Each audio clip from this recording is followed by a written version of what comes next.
Tino Cochino Radio. It is the one, it is the only, Kehlani. Hey. What's going on in life before we talk business or anything? How is life? You good right now? Life's cool. I mean, we just took a big loss in our team with our security. It was like pops to everyone, just passed away. But oddly, it's brought everyone a lot closer and really kind of given us an extra push of something to go hard for. So I imagine, especially around like the holidays too, it probably hits you in a crazy way. It does, just because he was like the dad energy of everything. Like, you go on tour and you expect to like see him coming out the corner, like cracking jokes at us and stuff. But you know, he's with us in spirit. So was that really his daughter? That I was looking at I was trolling on her IG, guys, and was that his daughter that was commenting like, "Hey, thanks for everything you did"? And yeah, his daughter and his sons. Those are definitely like our kids now. Those are my little brothers and my big sister now. So they'll be at my show tomorrow and stuff. That's dope. I'm really excited. How has life changed within a year? It had its ups and it had its downs. I think this year really just taught me a lot about myself and a lot about how I, can handle things and just my perseverance. So I learned a lot about that. Everyone, obviously, like if they've been following you and know the road and the journey you've been on, they know the struggle you've been through. And so now when you're in the holiday season and stuff, what's that feeling like to know you have the ability to now put like smiles on all these people's faces and really, just take care of everybody? It's really awesome. I get to be Santa Claus. You know what I mean? Coming from a kid who like Christmas, you was lucky if you got a few presents. You know what I mean? Now it's like I get to ask my siblings what they want, and whatever they want, I'm like, we can make it happen. What do you want? I don't want anything. Don't say that. There's gotta be one little something. If someone gave me honestly, this. I have way too much stuff. And not even because I don't even have that much stuff. But just I'm on the road, so I don't need stuff. You know what I mean? I'm blessed to be having a tour that's selling out and having an album that's coming out, and I just want that to go successfully for myself. And when you go on a tour, how do you pack? I have a stylist who gets all that for me, and I just bring mad sweatpants and white tees and hella underwear. So you travel comfortably, and then what? You just guys have like a hotel room or something, and you just go in there and like, oh, this is my wardrobe. Got buses. So everything's on a bus. Everything's on a bus, and she just whips it out in a little suitcase, and we just drag it in the venue and get me dressed. And we not fancy yet. We not to that point where we got roll out the racks and all that. We still real humble with it. So. I saw a Diddy day in the life of Diddy thing once, and he was in Vegas and had two different rooms. One was just for shoes. He's Diddy. So he was on whatever penthouse, and then another hotel room was just shoes. The other one was all wardrobe. I seen somebody with an apartment that they turned into a closet. So an apartment. Damn. A loft. That was a closet. Okay. Yep. Nice. What how do you know Aminé? I've seen you guys have been talking a lot on Instagram and stuff like that. How does that relationship come about?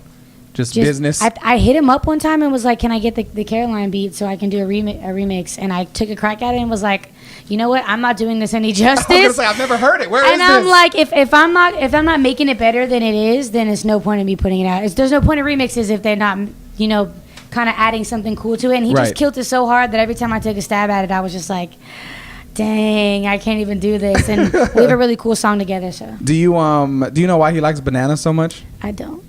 Throw me those. Just someone throw me some, just so we can know. We stole his dressing room, and he requested 20 pounds of bananas, guys. Did he? He really did. 20 pounds. He's so ridiculous. He didn't even eat one. I love him. God damn it, Aminé. You want those? I'm sorry, I just threw them. You want one? I like bananas. I'll take some. Okay, we'll get you those.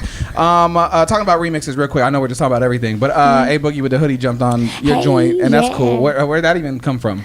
Well, of course, I was looking for a dope remix for my single, and I love A Boogie. I mean, I live in New York, so his spirit is all over New York right now, and I just feel like he brings something so fun and so fresh, and his flow is just something that I haven't heard, and it fits with what's going on right now, but it's also just so new and dope. So exactly. Yeah. Well, there it is, man. Shout out to A Boogie. Yeah, she's signing everyone right now. I know you got some of the Tsunami crew out here that are coming out with you tonight. I heard, right? Maurice, shout out Maurice Moore. He's lit. He was on our show, I want to say right when he signed with you and stuff, and he was just shouting it out, and he was like, "Man, I'm so excited because I'm such a fan," and he was really just geeking out over the whole thing, and you could tell I'm sure it's crazy. I mean, when you meet certain people you look up to, and they want to work with you, and now it's kind of the same thing. He was a fan, and now he's part of your clique. I was excited too. It's just dope to meet like-minded artists who kind of have the same message and have the same route that they want to take their music through, and he just makes honest, dope music and he's just so fun and so genuine and very sweet, and he's not out here trying to be a player and be make all this random rambunctious wild music. He's just I'm sweet and I'm the good boy, and you guys enjoy me for who I am, and that's why I love him so much. So very dope. Well, last question, who's the let's just get busy real quick, who's the last famous person you text? They want to know.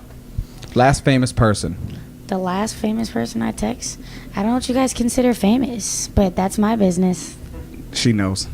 No, I'm just kidding. I text Uzi, thank you for coming out at my Oakland show. That was crazy. Yeah, I mean, I saw she tried to play. I saw the video, man. Crowd went insane when he came out. They loved it. I just wanted it to be such a fun environment, and he's the definition of like fun. Is it just a call? You're just like, hey, man, I'm doing a show. Can you come out? I mean, like, I'm lucky to like be appreciated by other artists the same way I appreciate them, and it was just, yes, it was a phone call. It was one of those easy ones. That's so awesome. Yeah. He's awesome. What more needs to be said? Kehlani, final thoughts, comments, concerns, anything we should touch on? We didn't. I can't wait to see you guys when I come back for the Sweet Sexy Savage tour. Album out January 27th. I was just going to say the album. We didn't talk anything about music, really. Wow. The album. You got to get the album. Y'all want to talk about bananas and text messages. You're the one that went along with it. You didn't have to. Thanks, guys. It's Kehlani hanging out. Cheeto Go Cheeto Radio.